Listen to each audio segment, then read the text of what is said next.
we're getting set up here, I guess the first thing I'll say is, who am I and why am I here talking to you? My name is Brian Wolshon. As I said, I'm a professor of civil engineering at LSU, Louisiana State University in Baton Rouge. So what I do is I specialize in highways and traffic, and specifically in evacuations. Now, the way we look at evacuations and the way I'm going to kind of talk about it is actually as a component of transportation resilience. So one of the questions we get a lot of times is, what the heck is resilience? A lot of people think of resilience as being something different. So what I'd like to do is, if you go to the next slide, please, there's the definition. That's from Presidential Policy Directive 21, which basically says it's the ability to prepare for, adapt to, withstand, and recover rapidly from disruptions. So as an engineer, we're better with pictures and words, so I think it's better to show you the next slide, which is actually, and I'm going to stand up here and just kind of describe what we're talking about here. If along this axis we have functionality, and you can think of functionality, let's say in a transportation context, as our ability to move vehicles. And then along this axis, we have time. So we start off with a certain system that is able to carry a certain 10,000 vehicles per hour, whatever it is. And then what happens at some point in time, we have some type of event here that drops our functionality, that limits our ability to move traffic. And this can come in many different forms. It could be a car accident out there. It could be a blocked lane. It could be something like a planned event, or even some other type of emergency, even an evacuation. What happens is we have a limited ability to move traffic, and then over time what we see is we have this restoration of our functionality back. So we're able to clear the accident from the lanes. Maybe we get one lane clear, two lane clear, and then we get it off to the shoulder, and it's still not back to its full function. And then ultimately we get traffic moving again.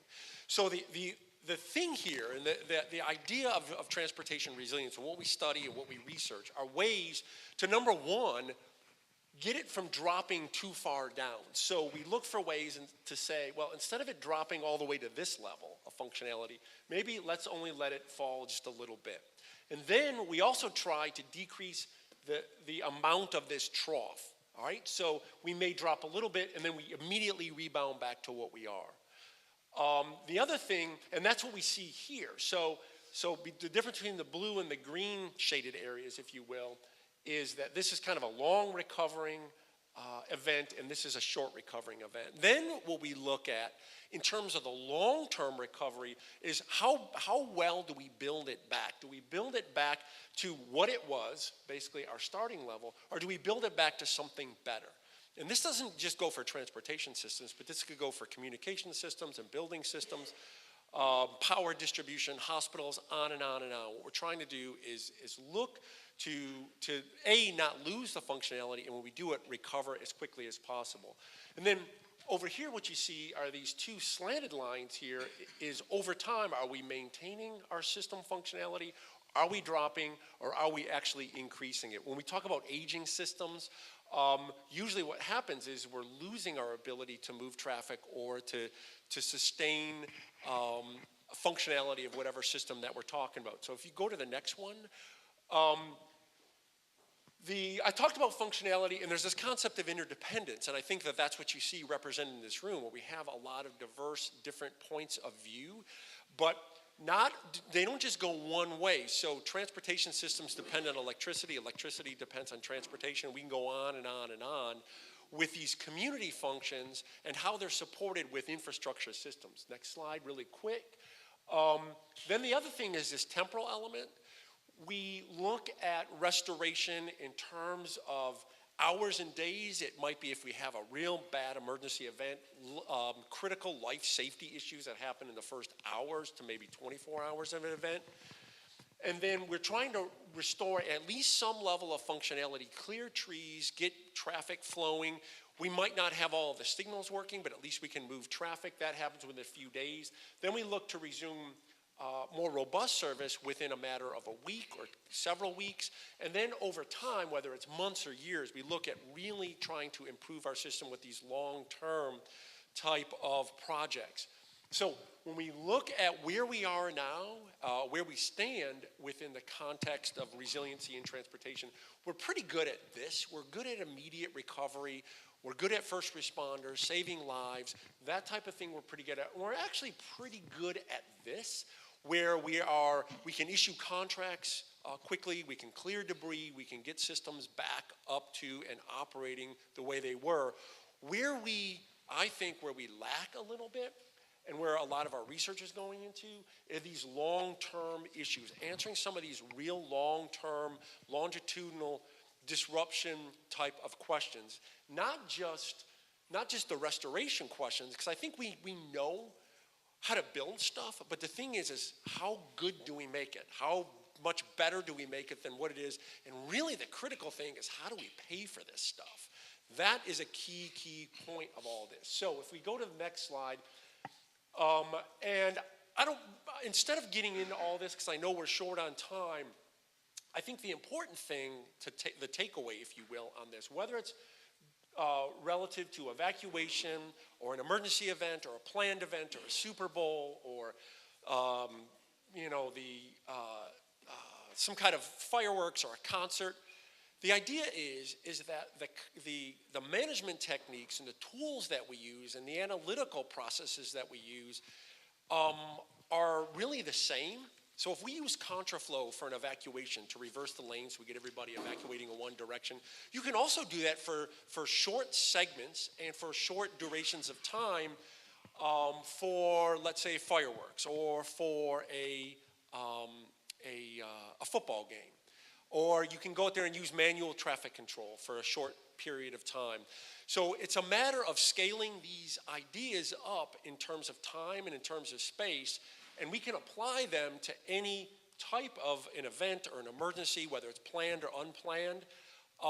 But I think the thing is, and this is what's really important here, is this reaching beyond, especially in terms of transportation engineering, reaching beyond our traditional people who we work with, to look at building continuous and inclusive cooperative relationships and collaboration and keeping communication open.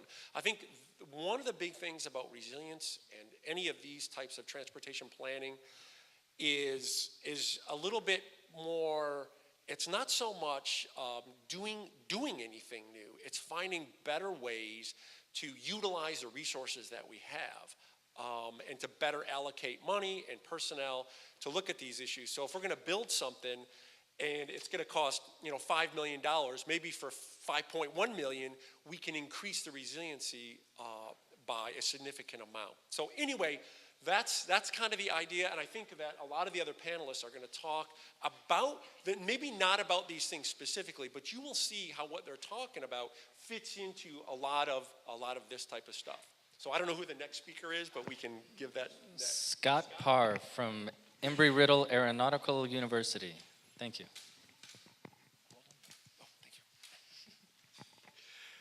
Hello. Like we said, I'm Scott Parr. I'm a professor at Embry-Riddle Aeronautical University. My area of expertise is transportation engineering and emergency management.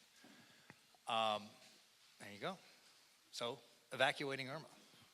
So, a little context to this discussion is that immediately following Hurricane Irma, I was able to go around and collect a bunch of traffic information, traffic volumes, traffic speeds, collected by FDOT and a few others from around the state. And the past 2 months of my life have been spent compiling this data and trying to see if this data can tell us a story. And that story is the traffic phenomenon that was the evacuation and the subsequent reentry of what has now become the largest evacuation in the state of Florida. So that's what we're going to try to do here. So this information, the information I'm presenting is hot off the presses. It was me and my graduate student literally last night printing out a bunch of different, what you're going to see is flow diagrams and categorizing them and looking at them and saying, oh, this one's so cool, and this one's so it's a lot of nerding out as far as traffic engineers go. So Brian, you should like this. I'm going to try not to geek out so hard as a traffic engineer. I know not everybody's a traffic engineer and might not find it as cool as I do, but you'll have to bear with me just a little bit. All right, next please. Okay, so we're going to talk about Hurricane Irma, the actual data that we collected, some traffic flow analysis and some level of service to give you some background, some context about the preceding slides, which is the evacuation, the reentry, and then some initial, I don't want to say conclusions because they're not conclusions. We don't have conclusions right now. What we have is more questions. So some insight and some things that I've been thinking and maybe you guys can shed some light on, and then we can open that up to discussion later. That's fine. All right. So, as you know, Hurricane Irma made landfall on September 10th. The storm threatened nearly all of Florida, and had the unique wind, the wind strength and the unique path, the uncertainty of the path, resulted in a lot of people deciding to evacuate at different times throughout the entire state nearly. Okay, so we have traffic from 510 locations collected from a 37-day period. And if you think that every hour is a volume and every hour is a speed, that's almost 1 million data points. Not quite, but almost. So the data we're talking about today are from 60 select sites in both directions. So roughly 120 sites, give or take a few. And it's for a 10-day span that encompassed the evacuation event and the reentry. All right, so this is a traffic flow analysis. Here we have the flow rate, that's the vehicles per hour on the y-axis, and we have time on the x-axis. Now, here you can see this is an AM peak and a PM peak as vehicles would be exiting the city and entering, they are going home. This is away from the city.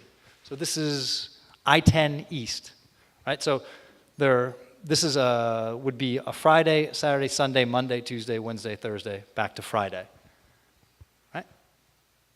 Oh, and here we have, this is what we consider a level of service. Let's go to the next slide, please. All right, the purple line represents the level of service. This is a flow rate divided by the speed. So what we generally conceive as traffic congestion, right? That's actually the amount of cars that occupy a space, right? When there's a lot of cars packed into a small space, we as drivers perceive that as congestion. Well, what it really is the density of vehicles. It's the number of vehicles occupying the same space or the same number of lanes in the same area. A lot of vehicles packed into a small area gives us the perception of congestion. Well, that's actually density from a traffic analysis perspective. So when the density is below 11 on a freeway section, we consider that a level of service A. That means that we're easily able to move through lanes, change lanes, drive at our desired speed. Then as we increase from above 11 to just below 20, so from 11 to 18, that's when we're at level service B. We're still able to maintain speeds. And then you have level service C, D, E, and finally F. F is the worst possible case scenario. We're completely congested. E is we're at capacity. We see significant traffic breakdowns. Those are the kind of, so it's a gradation. A is the best, F is the worst. And you can see here from this little example, here we have a level of service in the B category during a Friday PM exiting the city on just a regular day. So level of service B is a reasonable level of service for a peak hour. Next slide, please. Here we have Hurricane Irma evacuation. And we see the historical traffic volume is plotted in blue. That's what you would see on a typical day at these typical times, right? And then you have the Hurricane Irma, the day that's leading up to the storms, in red, right? And we can see that how much more traffic there is on those evacuating days. And then we have the actual storm event here, where we see the traffic is lower than it usually is. Right? And then we have the level of service during the storm. So here, like we said, is a level of service looks to be about a B here during the evacuation event. So this particular road has a higher volume, but that road is able to handle that volume fairly well and still render a service of level of B. But now keep in mind, this is on I-10 East, so that's north in the Panhandle. So even in the Panhandle, we're seeing traffic volumes that are eclipsing what we see on a regular PM peak period. Next, please. Okay, and here it is again with the level of service, so level of service B. Yep. Okay, so fundamentally what we did is we went through all of the data and we made these plots for, right now we're at 111 sites from across the state. And we looked at these sites and we categorized them. We have the evacuation sites, so those are kind of like leaving the densely populated areas, leaving the cities, going in the direction away from the cities. And then we have the re-entry event, which is after the storm, people coming back on the opposite direction on those same roads, crossing over this detector. So we're able to see both sides of the coin. We're able to see people exit and we're able to see people come back in. Next. Okay, so what we ended up seeing is in some situations we have low volume and we have high volume. Low volume situations, we said that if the volume is less than the historical average for that time of day, it's a low volume scenario. If it's higher than the average volume, then we're going to say it's high. Next. So we have that for reentry as well. And again. All right. What we also saw is when we had high volume, we either had high volume and no congestion. That is to say that, yes, the volume was higher, but the road wasn't really congested or impacted adversely. So the road was resilient enough to handle the influx of vehicles and still offer a reasonable level of service. And a reasonable level of service we classified as level of service A, B, or C. Unreasonable level of service or a congested level of service was D, E, or F. And we had that for high volume scenarios, we had it for low volume scenarios. And again, in the reentry, we had for high and low. Go ahead. Okay, so this is a high volume event with low, without being congested. And we see, from the historical averages, this road picks up during the evacuation. The level of service picks up. We're still in level of service A. This is a non-event. This road was resilient enough to handle the influx of evacuating traffic and still provide an adequate level of service. Next. So here we have a high volume, high congestion. Right? This road increased with the evacuation event, the volume increased with the evacuation event, and wasn't able to maintain a reasonable level of service. Here we have level of service, not just an F, but would be like really F, right? It's almost off the chart, right? F is a density of 45 vehicles per mile per lane. Here we're seeing, 75, right? But if you look at it, the actual volumes aren't that impeded. So we're able to say that, all right, we had a high volume, we had a bad level of service, but fundamentally we were still able to service a lot of vehicles. Our flow rate in that hour was still able to exit a lot of vehicles. So we're okay, we're congested, and you would expect to be congested in evacuation. No one's expecting a level of service A, B, or C. But that level of congestion didn't impede our ability to evacuate the public, right? Because we still have a high volume. It may have been higher if we had more lanes, yada, yada, but we're still pretty good. Next.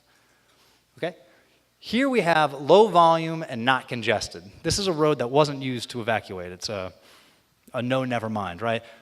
So the volume is lower because there's fewer people traveling on this route because it's not linked to any of the evacuating areas, right? This is State Road 520 East, so leaving Orlando, going to the beach. No one's leaving Orlando and going to the beach during an evacuation. Or hopefully not a lot of people, right? Here's low volume and congested, right? Here's the real problem. There is some event happening here where the volume has dipped below the historical average. And the congestion has skyrocketed. So congestion is actually impeding our ability to evacuate. And if you see on this chart, there's approximately 9 hours here where our exiting flow rate is suppressed by the evacuation traffic and congestion itself. So there is something that is capacitating the network, right? Normally we would expect at the very least to see the amount of flow rate that you would see during a PM peak hour. Here we're not even seeing that. We're seeing volumes below the PM peak hour during the evacuation when there's the highest demand. This volume wants to be up here. Right? It wants to be up here with all its little friends, right? With the rest of its little observations. But it can't be because there's something in the way. And this span represents approximately 9 hours. So it's not it's not a car crash, right? Generally, car crashes are cleared in 30 minutes, an hour, right? This is 9 hours of suppressed volume, right? This is physically impeding people's ability to evacuate. Next. Okay, so now we have the re-entry, right? Here's the storm event, right? This is people re-entering, and we have, again, we have high volume, and it's not congested, so it's the road was resilient enough to maintain the traffic flow. Here, again, is another high volume, so this is high volume and congested, but again, the congestion level wasn't enough to impede the actual evacuation itself. People were still, people weren't happy about it. They were level service F for a prolonged period of time, but they were still able to evacuate. They weren't stopped, they weren't upheld in any way by the traffic itself. Next. All right. Here's low volume, not congested. This road wasn't really used for re-entry. Right. And again, here we see a low volume and congested. So here we see that the volume is being impeded, the ability to re-enter is being impeded by the congestion itself. And there's something going on there that is abnormal to an average everyday peak period. And that's really what we're trying to get to.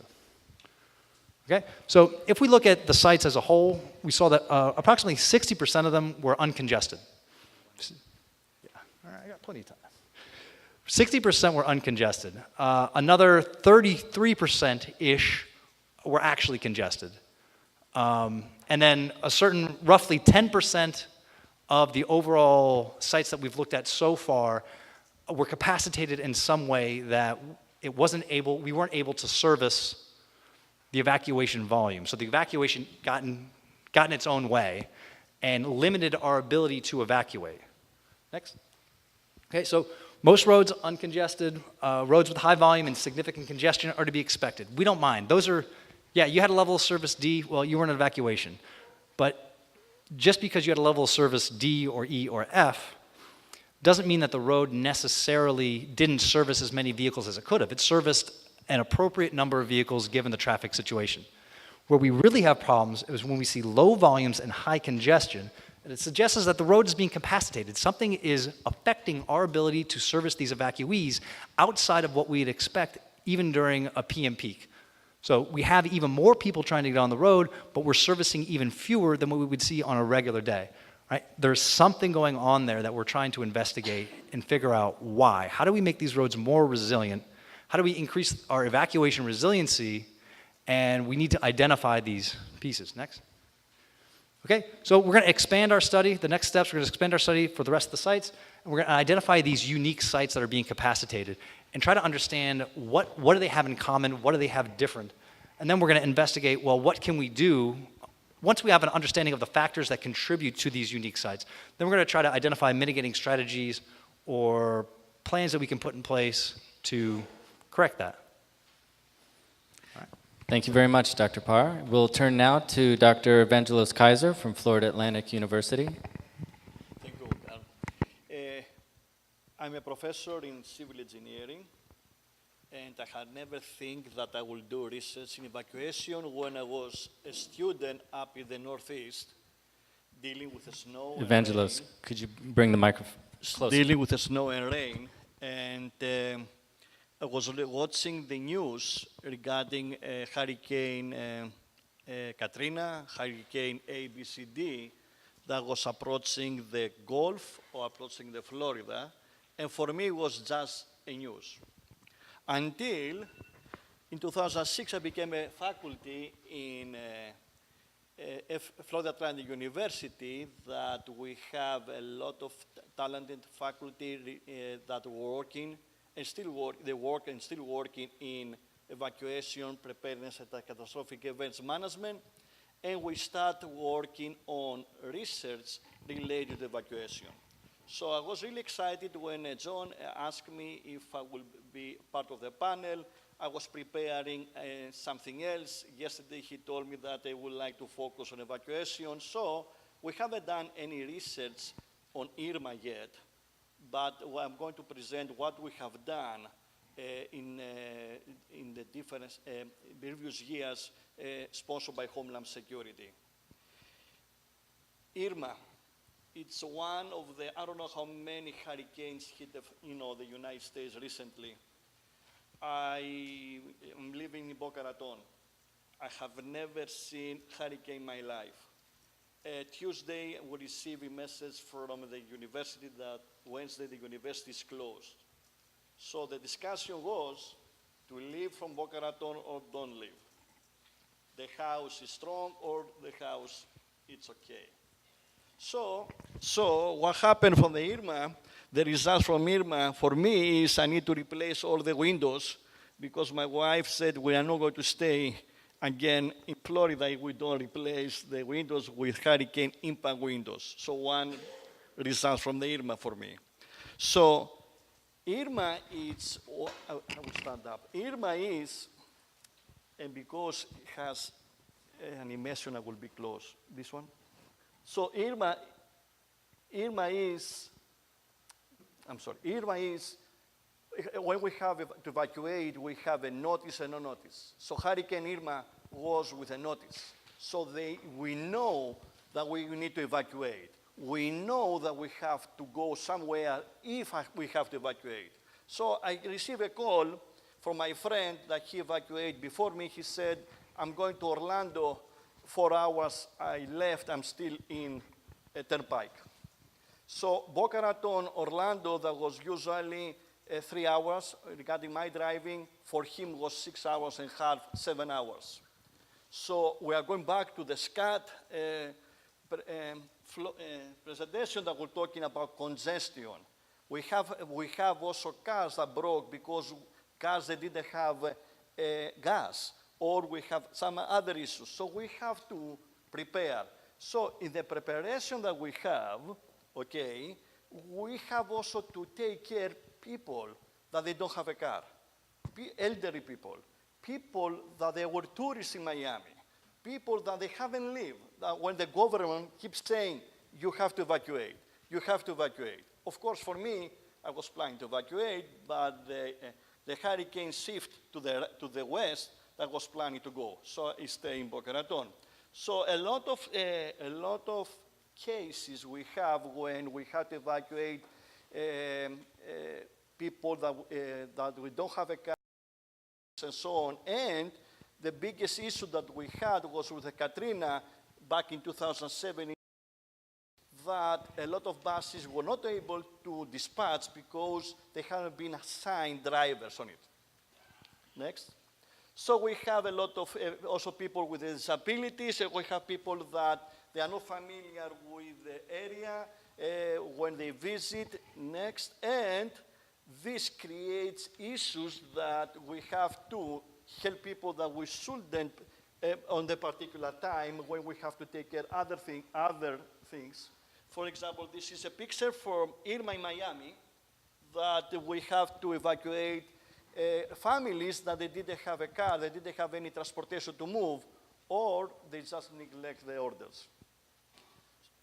So important when we evacuate is not only when the traffic to take care, but also the people that they need to be evacuated. So what we are doing as engineers, we develop a mathematical model to take care of all the constraints, and we simulate on specific arterials that have been dedicated from different state DOTs, what are the evacuation routes. The first thing that we have to take care is where the safe zones are. When we evacuate, we need to identify safe zones. So the question that I had for Irma is, where is my safe zone? When the hurricane is coming from Cuba, is going to hit the entire East Coast by Thursday, and Friday Swiss to the West Coast. Where is my safe zone in this case?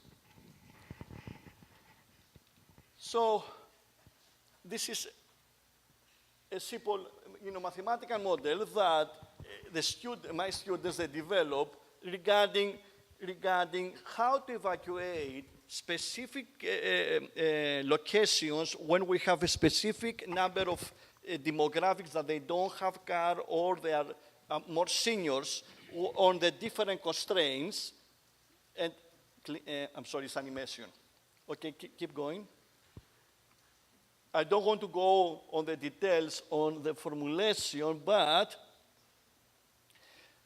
the model, okay, the model is working on to identify the maximum number of evacuees when we have a specific number of locations, like a bus stop locations that has been identified during the search, or we can use the existing bus stops for specific routes. And don't forget, when we need to evacuate the population, we need to have only the existing buses that we have on the network.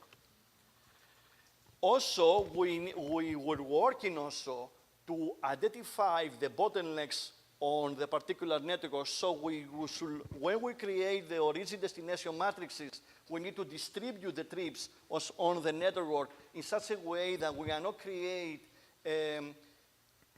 too much congestion, saturating, the particular road segment when we have another road that will be more available.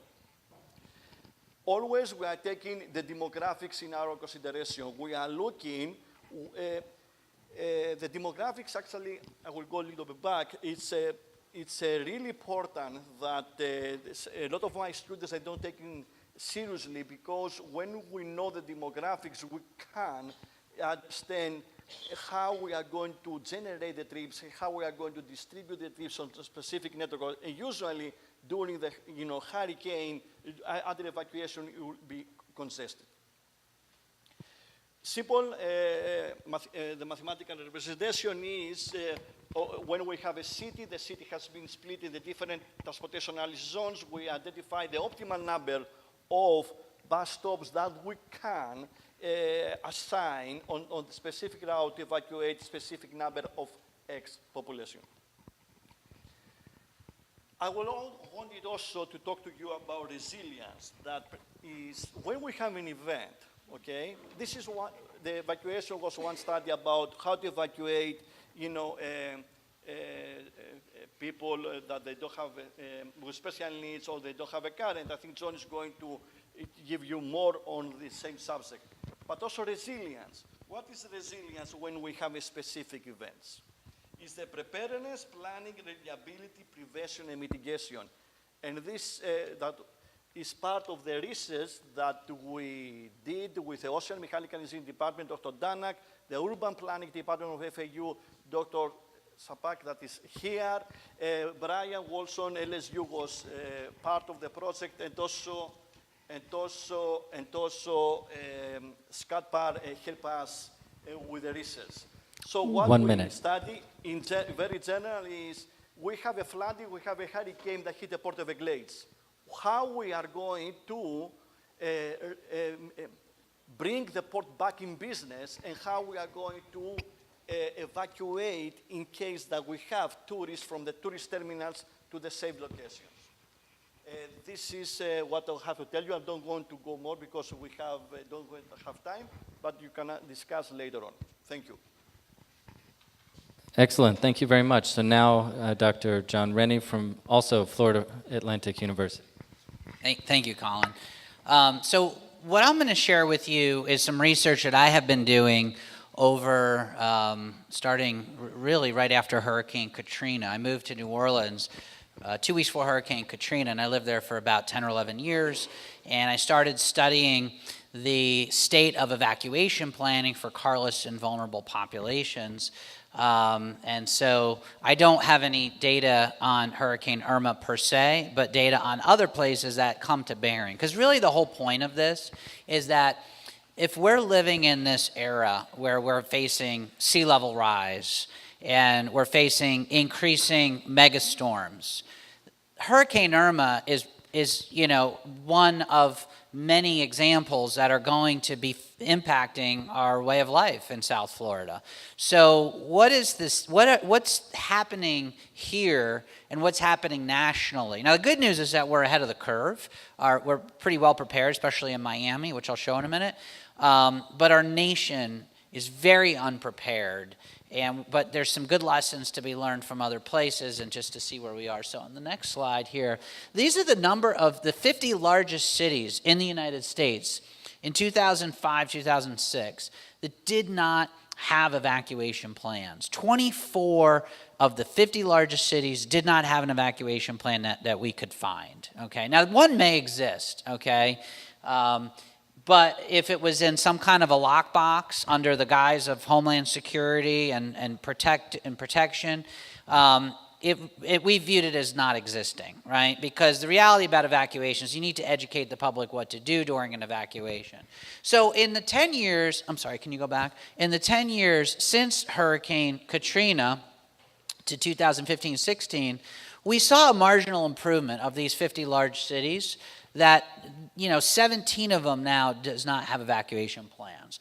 So, we've saw, about, 8 or so cities or something, 7 or 8 cities that had, that created evacuation plans and now have evacuation plans. So this was developed by my graduate student, Estefania Mayorga, back here, who helped check you in. She, a year ago, took my class and started to do an honors thesis. And we started looking at creating a preparedness rating system for communities that, to be able to assess each city's plans. And I'm sorry you can't see this, but there's a 4-point scale that Estefania, she came up with this. I have to give her all the credit for this.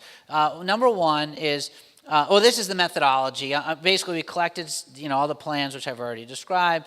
We rated them based on these 5 points. One is that, is there a special needs registry in a city? Number 2, is there specialized transportation for individuals with specific needs? Number 3, are there a pickup location plan? And after my talk, you're going to hear from folks from New Orleans who are going to talk about a plan that really does a great job with the location plan. Is there a multimodal plan? And is there a pedestrian plan, particularly for downtown areas? Then I'm sorry, can you go back one? Then what we did was we gave each city points based on each one of these 5 factors, and then we added all the factors together to develop a composite score. So the next slide, you can kind of see just a map of how every city rated. So the darker the color, the better it is. Next slide shows us that these are the findings, okay? Of the 33 cities that were assessed, 7 cities had strong plans, 20 cities had moderately detailed plans. 4 of the 33 plans that were reviewed, including Charlotte, Cleveland, Philadelphia, Nashville, focused on the downtown rather than on mass evacuation plans for the entire city or region. Cities that had strong plans include Jackson, and this is an important point, okay, for this. Jacksonville, Miami, New York, New Orleans, they all experienced strong hurricanes in the past. And then Philadelphia actually had a pretty good plan. And I think that part of that was because they had a large gathering where the Pope came in 2015, and they often have to do very significant evacuation planning when they have a papal visit or an Olympics or any kind of event to that scale. There were literally millions and millions of people in downtown Philly, and the whole city was shut down. You couldn't even drive in the city. So this study kind of lends support to the theory that cities do not really develop strong evacuation plans unless they experience some sort of a major disaster or threat or are forced to plan for that. Next slide. I want to just kind of go through here. I'm sorry, next slide. This was a study that completed about 5 years ago, and this was a study that looked at a national study on Carlos and special needs evacuation planning, and Brian was a part of this study with me. And we looked at, if you go to the next slide, we looked across the country, and we did very specific case studies of Chicago, Miami, New Orleans, New York, and San Francisco. Miami, by far, had the best plans at the time. I think New Orleans is right up there with it now, and New York is doing a great job. Chicago did not have very good plans, and San Francisco's plans are very different because they focus much more on evacuation post-disaster because they deal with earthquakes, and they had, the tsunami thing was also an important component, but not as wide scale as their post-earthquake evacuation. Next slide.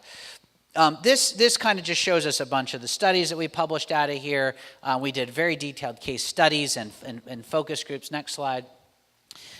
what we did was we developed a guidebook here to help, and this is what's relevant for South Florida post-Irma, is to how do we begin to mobilize communities to plan for evacuation planning for vulnerable populations. And there's, we came up with a 4-step process. There's the planning process, there's the actual plan making, then there's the evaluation of the plans, and then, of course, ongoing recommendations, kind of like a feedback loop.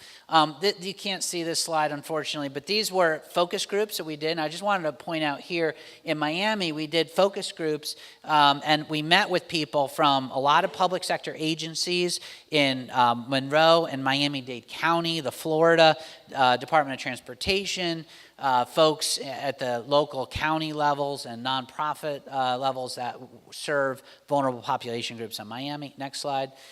So I'm not going to go through all the lessons from that because they're a little bit old now, but the findings from that is that the planning that happens in Miami-Dade County does not necessarily happen in Broward County, and it doesn't happen in Palm Beach County. Every county in Florida has their own authority to basically make their own set of plans.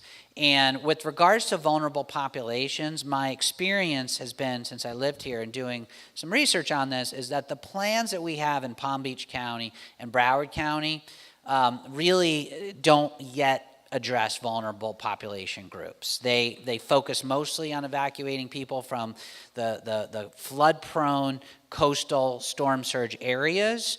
But to the extent that Miami-Dade County, you go to the EOC in Miami-Dade County, and they have very extensive plans. Their special needs registries are amazing. They have very detailed transit plans. They give a manual to a bus driver who may not have ever driven that route before with detailed instructions on where to go, where the pickup spots are. Very, very detailed. And I think that Broward County and Palm Beach County and other counties in Florida probably can learn a lot from, what Miami-Dade has done. But with that said, I have not done the level of research in Broward County and Palm Beach counties that I have done in Miami-Dade County. So maybe it does exist, but I do recall during Hurricane Matthew, which happened in 2016, and Hurricane Irma, living in West Palm Beach, there were very few plans that I ever heard for people that did not have transportation on what they should do. It pretty much most of the plans assumed that they would be able to have a ride to where they needed to go, and that's problematic. So this is a conceptual framework, and there's kind of like your approach of a multimodal all hazards regional evacuation plan, the identification of the vulnerable groups, the process, and then the evaluation. Next slide. Let's go to the next slide. These are 3 or 4 reports that Brian and Carl, Kim is going to speak later, and I worked on with the Transportation Research Board. And these reports provide a lot of guidance on how to do this stuff. In particular, the TCRP 150 is on communicating with vulnerable population groups. So there's an emergency management toolkit focusing on communicating on transit agencies and how they communicate with their groups.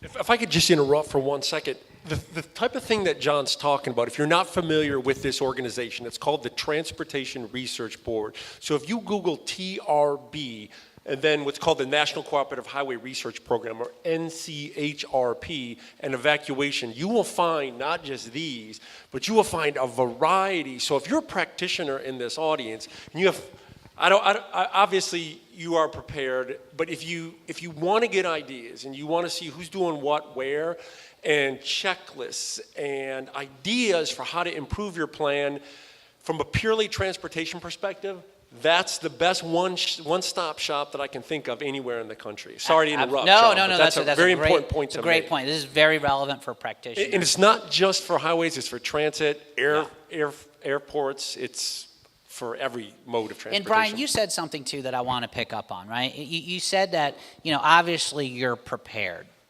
I found in my research and meeting with a lot of emergency management officials all over the United States that the most prepared places, the most prepared emergency managers are those that will tell you what they're not prepared in. When I went to Chicago, Chicago say, we are very prepared for any disaster.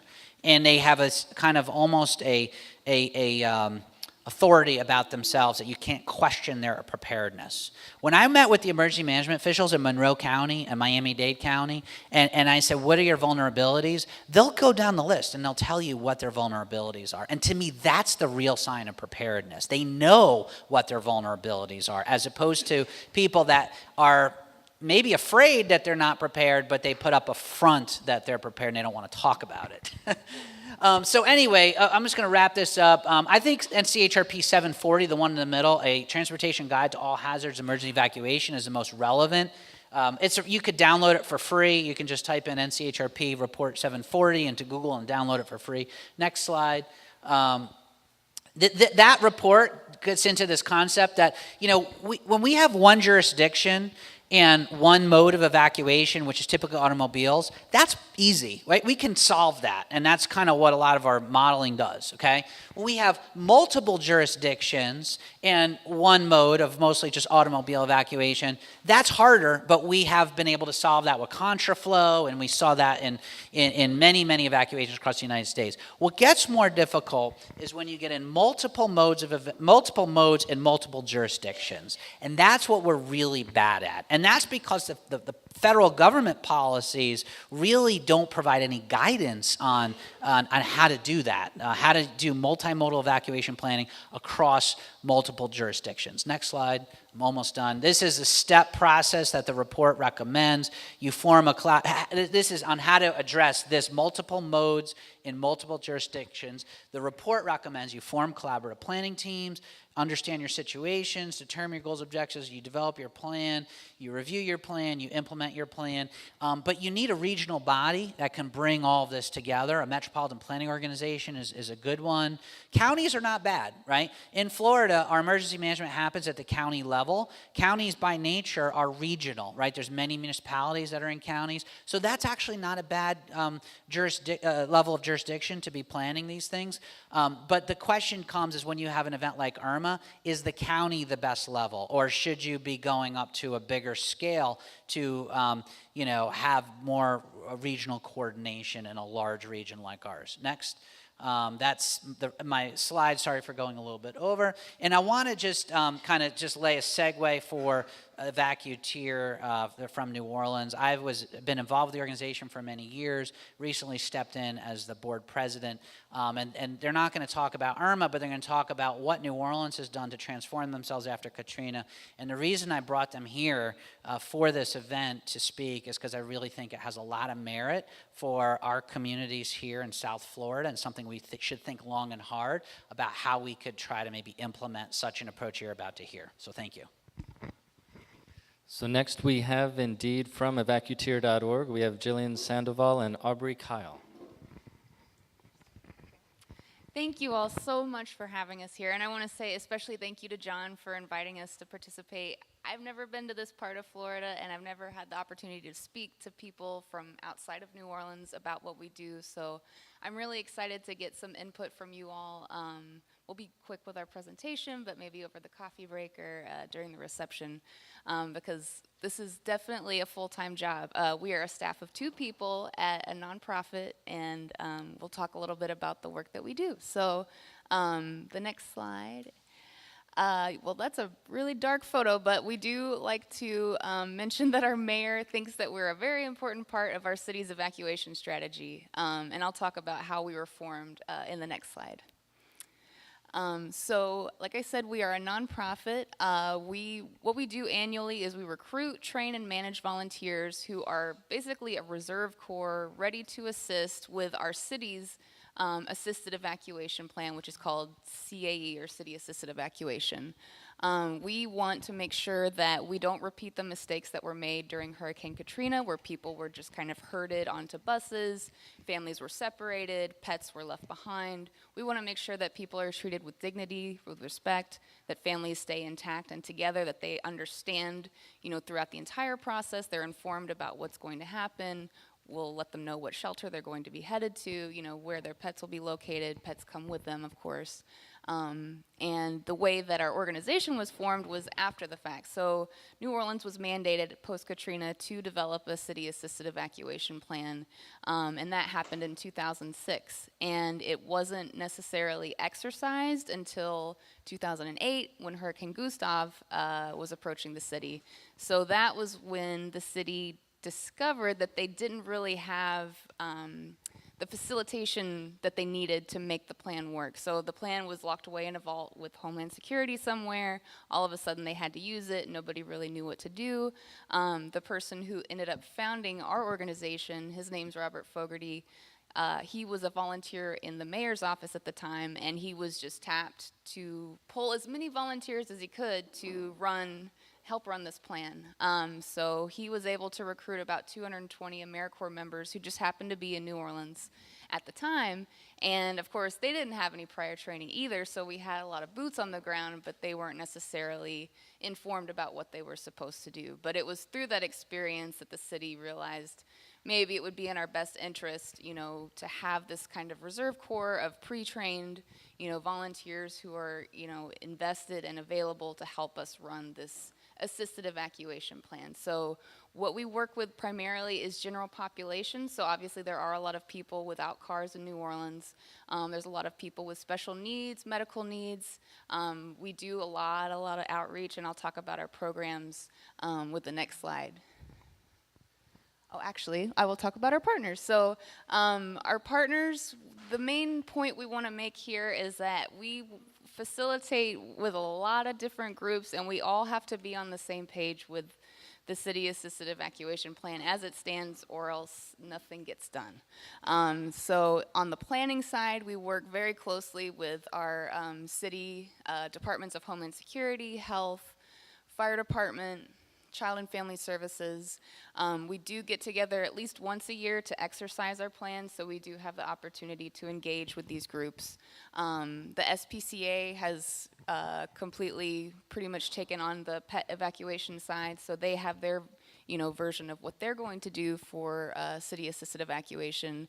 Of course, we have our Regional Transit Authority, which is the public transit system, and then universities that we work with who have done a lot of research into what happened during Hurricane Gustav, and then what can we do to continue to improve something that hasn't been launched since Gustav.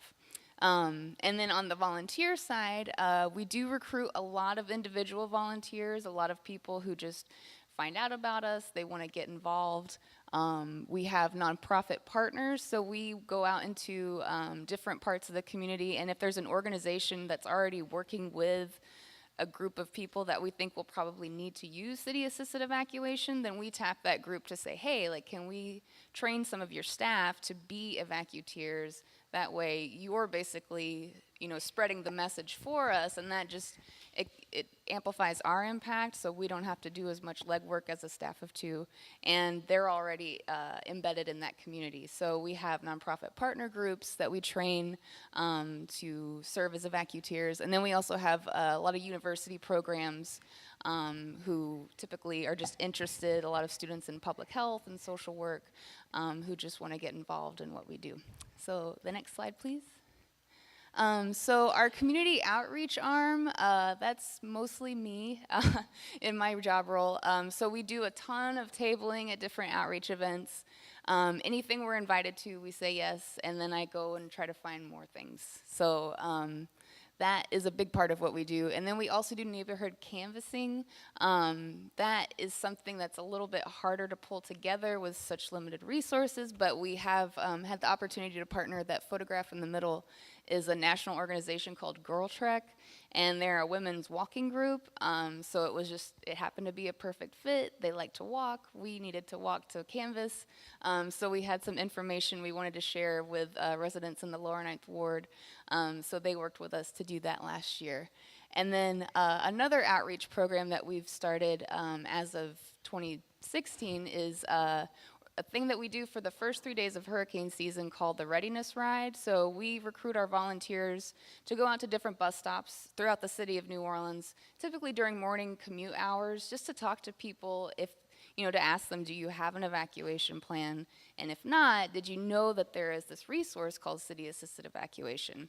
Unfortunately, we have found that around half the people we talk to don't know that that is a thing that is offered in our city, and they would probably need to use it. So that's a big obstacle for us, which Aubrey will speak to later on in the presentation, but just getting the information out has been a challenge.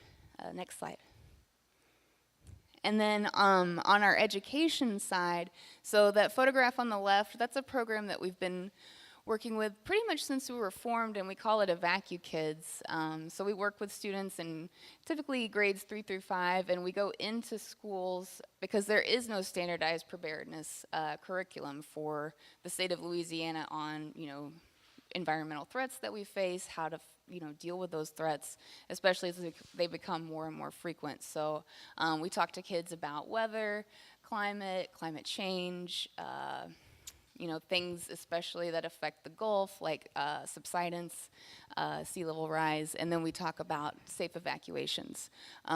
We also do a lot of work in the 311 call center with City Hall, and that's something that we do to help with surge staffing needs for the city. So if they had an issue, like we had Tropical Storm Cindy earlier this year, they needed some help just answering calls from people who needed, just basic information. We provide volunteers in those instances. And then also just our annual evacuation drills that we do.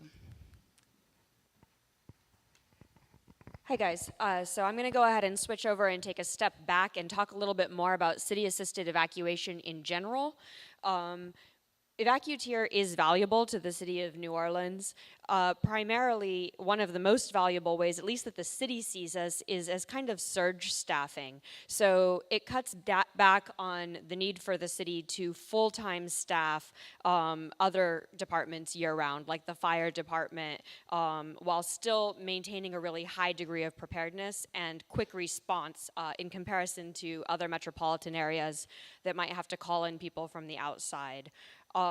Also, our volunteer engagement is largely community-based, and so it's increasing capacity of residents to serve within their own communities, which sort of, raises that baseline resiliency level when people feel like they're able to advocate for themselves. And finally, EvacuTier is sort of that friendly face that's the bridge between New Orleans, first responders, fire department, police department, the National Guard, and local community members that might not necessarily feel comfortable being directed by members of those entities. So because we are community members and we are volunteers, we're able to kind of bridge that gap and, treat people like normal people. Next slide. 1 minute. Okay. I'm going to try and go real quick here. So we've got these 17 spots throughout the city of New Orleans. I don't really have time to talk about how they got there, which is what I wanted to do. But the slide is up there to show that we've got places up here in New Orleans East, places down here in the lower 9th Ward, and out here in Algiers Point that the service spots were fine for the time the program was built, and now that those are more increasingly populated areas, 10 years post-Katrina, 11 years post-Katrina, we're looking at needing to, increase capacity in those areas. So that's one of the challenges that we face. Next slide. Some other challenges of implementation are addressing accessibility on scale. Again, more of these service gaps as communities grow, as populations shift, as gentrification occurs, and some neighborhoods go out of service need, others move into service need. We're not extremely flexible, not us as EvacuTier, but the city-assisted evacuation system in general. We built these awesome 2,000-pound statues that are supposed to stand for 200 years, and they're great city landmarks, but that's not a flexible system, right? If you have a population that shifts or a demographic that shifts, it's not easy for us to pick up and move that spot. And also we've got significant differences in populations. So we've got, elderly Vietnamese communities. We've got We've got communities that are all single-family residences where there's zero walkability and no one uses public transit. We've got communities where it's all apartment complexes and everyone uses public transit. And that really prevents kind of a blanket approach to improving services across the board when a lot of your service needs are kind of community specific. Next slide. This is a little bit of kind of what I do. I work a little bit more on the behavioral health end of things, and I do a lot of research out in the community. And from a city side, we've had some infrastructure failure recently. On August 5th, we had some really severe flooding. So you've got a picture here from Hurricane Katrina, and you've got the exact same photograph from August 5th, 2017. The city flooded just as badly in many neighborhoods. So when I go out and talk to community members, I find that a lot of people don't trust something called city-assisted evacuation. They don't want the city assisting them with anything if they're going to regularly let them flood. And these are just some remarks from the community. This person saying, you know, the worst part was the cowardice on the part of the city officials. They knew and they didn't tell us, right? So we've got some branding and marketing issues to overcome because ultimately, even if we provide a really robust program, if people aren't comfortable using the program, it won't be a success. Next slide. And this is kind of a look forward. These are some of the things that EvacuTier does to mitigate some of those challenges. So to increase awareness, we pursue pro bono cooperation with a bunch of different entities. Right now we're working on a wayfinding project to try to, you know, get over some of that branding problems where people might know that there is a program that exists, but they don't know how to find it, they don't know how to access it, they don't know how to use it. And we try to maintain relevancy year-round by stretching ourselves into other capacities. We've been working on some post-flooding projects, working after the most recent tornado in New Orleans East, just so that people see us out there as an organization that's ready and available in the community to render aid. And we also continually work to address these kinds of gaps in the CAE plan. I don't like to be negative, but as a researcher, that's my job, right? To find those service gaps and then to brainstorm ways to hopefully remedy them. Yeah, so that's the short version. Takeaways, really, you know, we can look to New Orleans as a testing ground for this kind of a program. I would consider people to consider a wider variety of vulnerability indicators prior to implementation than were considered for the New Orleans CAE system, especially as things like Uber and Lyft really mess up Carlos statistics and ridership stats. I would encourage these sort of like private, public, partner, NGO, you know, kind of groupings to form cooperatively prior to implementing a program so that everybody works together and there's not that kind of top-down pushback that we've seen in New Orleans. And then I would work towards an adaptable model, right, that will change with the city. So ask yourself, you know, where will your city be in 10 years, in 15 years? Who are the immigrant populations moving in? Who is moving out? What parts are gentrifying? What parts, you know, might need extra service help, et cetera? And finally, this is just how you can reach us if you guys have any other questions. Thank you very much. And we have handouts in the back. If you guys want to know about more of the nuts and bolts of the programming, there are the same kind of handouts that we give out to citizens that we would like to know about our services.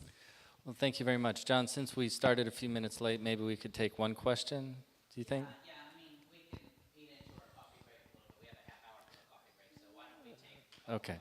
Very good. So from the audience, I think there's a wealth of knowledge, experience, and curiosity and wisdom here. Any questions for the panelists?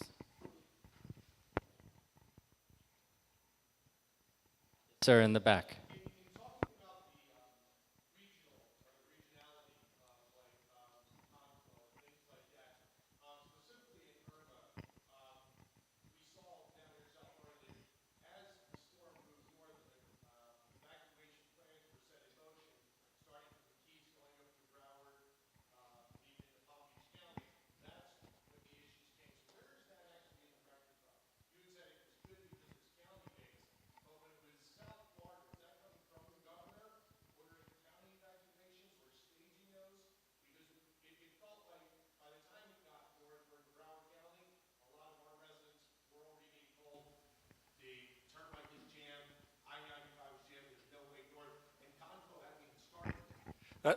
I would say that's a great question, but I'm not the person to ask. John, you can answer, and I can tell you some other experiences from around the country. Well, I mean, actually, Brian, you worked in the Keys for a while, and also and I don't know this definitively, but my understanding is that in Florida, the state, because we were trying to get some of the folks who coordinate that up in Tallahassee to come here and speak at this event, and unfortunately we weren't able to get them because they're still activated actually because of Hurricane Maria and a lot of the the evacuees who are leaving Puerto Rico coming into Florida is still a major issue. But my understanding is that the state of Florida has a very weak centralized planning system, and most of the resources are targeted at the county level, and therefore there is some regional coordination that occurs, but you can't really coordinate something during a disaster. You have to plan for it ahead of time, and so the planning that happens in Florida happens at the county level. That's pretty much where the power is in terms of emergency preparedness in Florida.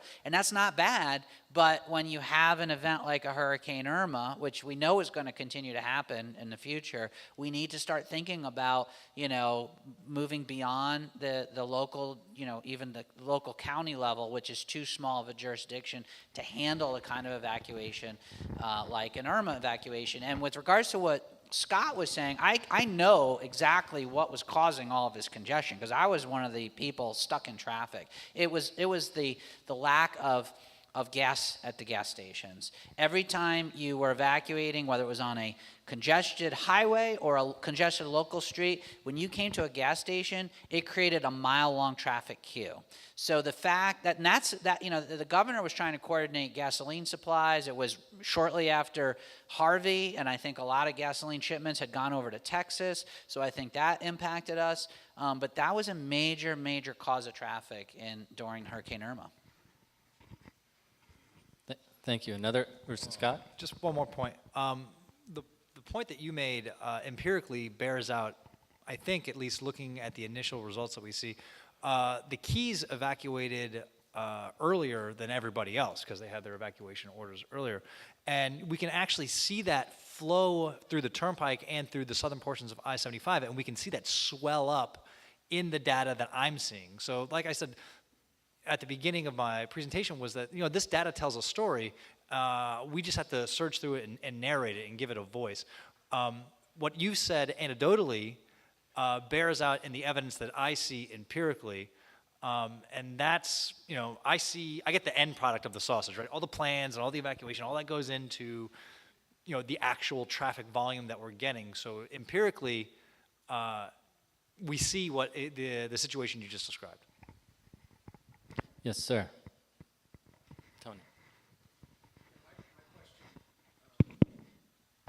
I'm not an expert in transportation, but I know I had a nephew in Miami Beach who was in an evacuation zone, and he's originally from Italy, so the choices at their institute when they were closed were either to fly home or take a bus to Washington, D.C., but we opted to send a lift down to Miami to bring him up to Fort Lauderdale. But that reminds me of I guess, the question, which has to do with to what extent do we take into account other modes like airplanes and trains, and what impact does that have? And I assume that most of these evacuation plans are dealing with evacuation zones and the populations in those zones or vulnerable areas. What about voluntary evacuation and how does all this factor in to a long-term resiliency plan? Because I think resiliency implies more than the status quo and whether it's performing or not. I'll just kind of address that on a kind of a general scale. That's been discussed for New Orleans, using ships and trains and things like that. And those things are incorporated. They're a lot more difficult because the devil's always in the details on these things. And so when we talk about other modes like trains, for example, one of the problems is you got to get them out, then you got to get them back in. And the amount of people that you can actually carry is a lot less than you might think. And then if you have people who are evacuating and they're bringing, supplies or luggage or whatever with them, it's even less. So in general, those modes, are pretty limited. And one of the other things is actually getting people, and that's where, organizations like Evacuteer, the people who need those types of services, by and large, who are the carless, as John describes them, it's getting them to those points a lot of times that is actually more difficult. And Evangelos talked about the first mile, last mile in freight management.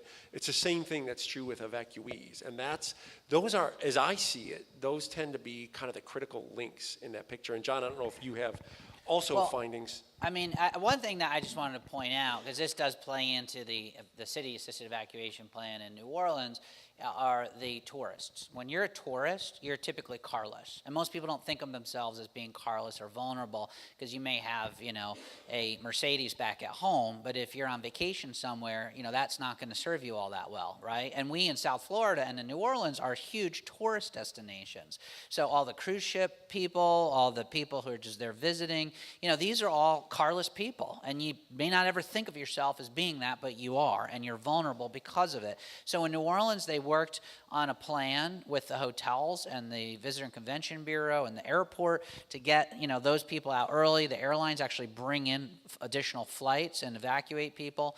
In Irma, I believe it was Southwest or some other airline started offering very discounted fares.